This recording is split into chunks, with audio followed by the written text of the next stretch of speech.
नमस्कार व्यूअर्स, बिंदिया सरकार शो में देखने को मिले काफ़ी ट्विस्ट एंड टर्न्स, जहां पर देखने को मिला कि अब बिंदिया काफ़ी ज़्यादा कंफ्यूज होती है। ना तो वो जनता के साथ ना इंसाफ़ी कर सकते हो, ना ही अपने परिवार के साथ कुछ गलत होने दे सकती है। तो वहीं पर बर्फी देवी जो होती है उसे पहले तो काफ़ी ज़्यादा डांटती है, फिर उसके सामने हाथ जोड़कर मिन्नतें भी करती है। बोल देती है कि तुम ही हो जो एक फ़ोन पर अपने ससुर जी को बाहर निकाल सकती हो। तो वहीं पर अभी बोल देता है माँ जिसने गलती की है उसे सज़ा तो मिलेगी, और बिंदिया ऐसा कुछ नहीं करेगी क्योंकि पहले पूरी तहकीकात होगी, उसके बाद ही कोई डिसीजन लिया जाएगा। तो बर्फी देवी को बहुत ज़्यादा गुस्सा आ जाता है, जहाँ पर उसे चक्कर भी आने लग जाते हैं। वो बेहोश होकर गिरने वाली होती है तो उसे थाम लिया जाता है, उसे अंदर लेकर चले जाते हैं।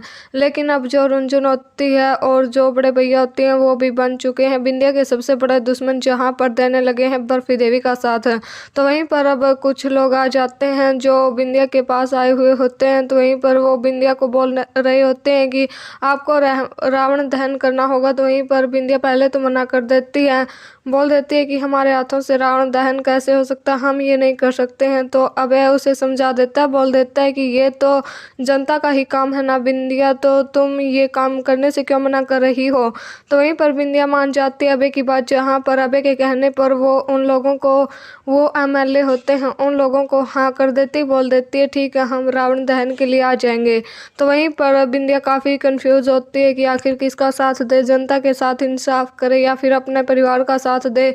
तो वहीं पर वो चुपके से चली जाती है सीएम साहब के पास, जहाँ पर सीएम साहब काफ़ी ज़्यादा मायूस होते हैं, सोच रहे होते हैं, अपनी पत्नी का फोटो हाथ में होता है, सोच रहे होते हैं कि पता नहीं हमारी पत्नी और हमारे बच्चे कैसे होंगे।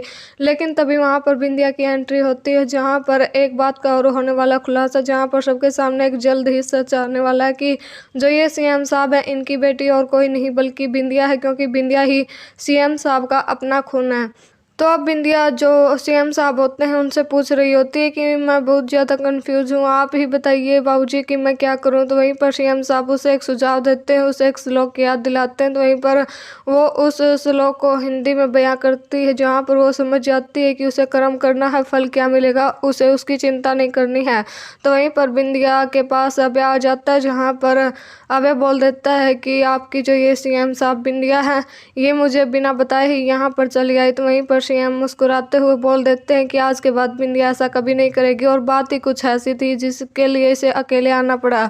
तो वहीं पर अब सबसे बड़ा ट्विस्ट देखने को मिलता है, जहाँ पर जो बर्फी देवी होती है वो खेलने वाली है सबसे बड़ा खेल। अब वो फिर से बिंदिया को डांटने लग जाती, बोल देती है कि तुम अपने ससुर को क्यों नहीं लेकर आई, क्यों नहीं छुड़ाया। तो वहीं पर वो उसे अकेले देखकर उसे डांटने लग जाती है और वहाँ पर एक गिलास तोड़ देती है, जहाँ पर वो बिंदिया जैसे ही उस कांच के टुकड़े को उठाने लगती है, अब बिंदिया के ऊपर एक कांच का बड़ा सा टुकड़ा गिरने वाला होता है। तो वहीं पर अभय पहुंच जाता है, जहाँ पर देखता है कि बिंदिया की जान खतरे में। तो वहीं पर ये बर्फी देवी की चाल होती है, जहाँ पर वो बर्फी देवी हिला देती है ताकि उसके ऊपर गिर जाए। तो वहीं पर अभय एकदम से बिंदिया को वहां से घसीट देता है, तो वहीं पर बच जाती है बिंदिया की जान।